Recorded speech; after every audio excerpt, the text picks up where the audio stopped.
Hello guys, welcome to a new video. In this video we're gonna review Canon 1000D. So this is how this camera looks like. It's almost 14-year-old. This camera was launched in 2008. We're gonna find out if this camera is still good enough, if this is relevant, can it take good photos even now. Let's find out guys. If you haven't subscribed to my channel yet, and if you are new to my channel, consider subscribing it and don't forget to press the notification icon. So as I already told you, this camera was launched in 2008, almost 14-year-old. This camera has a 10 megapixel sensor and the ISO range for this camera is from 100 to 1600. So it is not the greatest camera when it comes to low lighting situation, but 10 megapixel is still more than good enough. Even if you want to do large prints, you can do that. If you want to share your photos on social media, you can do that, because most of the photos that are sent on the social media, they are compressed to almost 2 megapixel and this camera has 10 megapixel. So that is more than good enough for you guys. When it comes to the frame per second, this has only 3 frames per second. So don't even think of using this camera for wildlife or action or sports photography. This is best for studio photography or if you want to do portrait photography. If you combine this camera with 50mm f1.8 lens, then you can get really nice portrait photos. You can get nice background blur, and also in the low lighting situation, this can do a great job as well guys. When it comes to the weight of the camera, it's pretty lightweight. It's around 500 grams and the build quality is pretty impressive. When you hold it in your hand, it feels quite nice. This camera can shoot only and only photos. This cannot shoot any kind of video at all. But this camera has live view. So because of the live view, it becomes easier for you if you are using older manual focus lenses. So you can see the image in the live view, you can zoom in and you can slowly focus the ring until you nail the focus.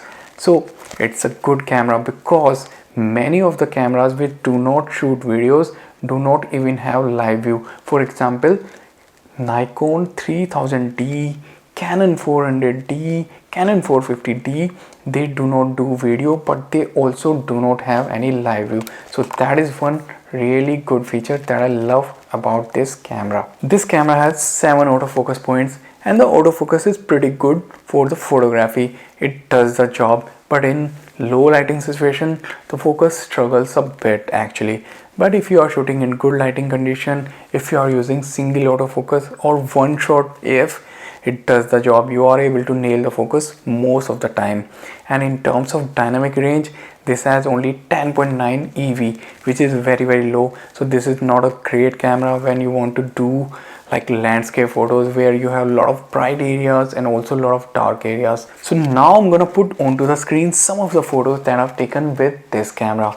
Most of the photos that I took with this camera were using this 18-55mm kit lens that I already have attached to this camera, and you can see the photos look really nice when they were taken in good lighting situation.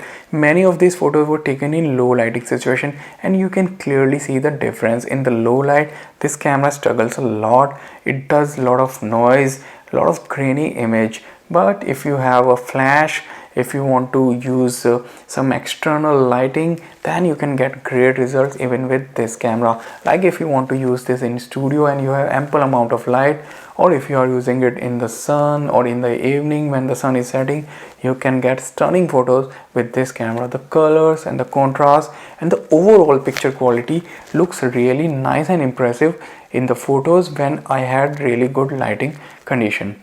So I would say the image quality is quite nice and brilliant from this camera. Even though it's 14-year-old, it takes really nice photos, but in terms of low lighting situation, it struggles a bit. Now the final question, for how much price can you get it, and should you consider getting it in 2022 or beyond?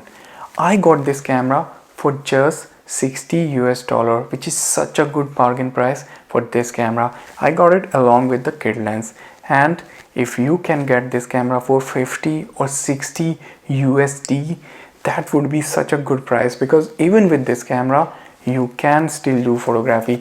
You can have this camera and you can start learning photography. If you have never ever owned a DSLR, you can get this for 50 or 60 bucks and you can start exploring. You can start learning the basics of photography, like what is aperture, shutter speed, ISO. You can master all those principles, and once you have learned photography really well, you can buy a more expensive camera.